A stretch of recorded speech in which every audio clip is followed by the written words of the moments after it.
Part D asks us to graph u of x, clearly showing any asymptotes and x and y intercepts from the function. So let's rewrite.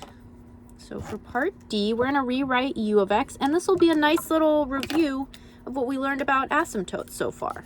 And hopefully should be satisfying because you can actually see everything. All right, so u of x equals x squared plus x minus 6 over, I don't know why I did that, x squared minus 25. All right, so we can start with asymptotes. So let's start with some asymptotes. So sorry about my camera here. Okay, here we go. So for asymptotes, let's check horizontal. So for horizontal asymptotes, we say as x goes to infinity, what happens to y? So remember, for x going to infinity, we don't really care about anything except the first terms. And these are always going to match. As x gets bigger and bigger, these will always match. So u of x, or y, will go to 1. So if we're going to draw this, so horizontal, we have, let's just go ahead and start constructing this on the side. We can make this reasonably big. Okay, so horizontal asymptote, y is going to approach 1.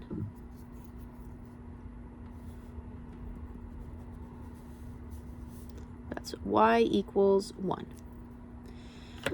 All right, and let's see, and so that is for as x goes to infinity, y goes towards 1. And then let's see, as x goes to negative infinity, well, as x goes to negative infinity, it's always getting squared, so it will always be positive. So y will still go towards 1. All right, so now we're done with horizontal. So now let's check for slant. Well, this, if you divide it, you would get a constant. You wouldn't get a linear equation. So it's not going to go to these powers are the same. The only way you'd have a slant is if this power is higher. So slant is none. And finally, let's look at vertical. So vertical are values of x that would make it undefined, that can't be removed. So for this one, let's go ahead and factor. So x squared plus x minus 6, we could factor that to x plus 3, x minus 2, and x minus 5, x plus 5. We can't cross anything off, so there's no removable discontinuities. So at x is, if x was 5, this would be 0. If x was negative 5, this would be 0. So both of those would ruin this and make it undefined. So at x equals 5 and negative 5. So let's see. That would be maybe about here. X equals 5.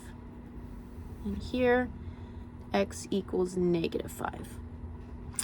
All right, so we're doing pretty good on our asymptotes. And now x and y intercepts. So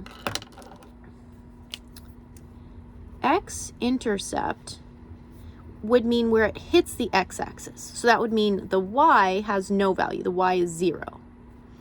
X-intercept where y equals 0. And in a function, we're plotting the value of the function on the y-axis. So how could we set if we set this equal to 0, what would value of x would make this equal to 0? Well, if we made the numerator 0, that would make the whole thing 0. So if you multiply anything by 0, it's going to be, the whole thing's going to be 0. So we could have either one of these be 0. So if we have x equals -3 or x equals 2, both of these would make it 0. So x-intercept at x equals -3 and x equals 2. All right, so let's put those x equals -3, maybe like this, x equals -3, and x equals 2. I'm realizing I didn't do the greatest job with my guesstimation. I should have put actual ticks, but here we are. Okay, we are almost done here, and it's going to be satisfying super soon. So now the y-intercept, so where it hits the y-axis, that means that x is 0. X isn't over here, it's not over here, it's at the y-axis. Okay, so x equals 0. So for this, we just do u of 0 because x is going to be 0. And I'm going to put the original function because I feel like that's easier, but, you know, up to you. So x squared is 0. X is 0, so we have -6. And then x squared is 0 again, so -25. So equals 6 over 25. So that's like a little more than 1/5. So like right here. All right. So now we get to figure out what our function does. So if it goes, I'm going to connect these dots. And then we have these vertical asymptotes. So I can't just keep going this direction. That kind of confines where I am going to go. So I know it goes like this and like this. But we also know this end behavior. We know this, that as x approaches infinity, y approaches 1. So that means that x has to be approaching 1. And as x approaches -infinity, y approaches 1 as well. So we can draw in the rest of our graph here.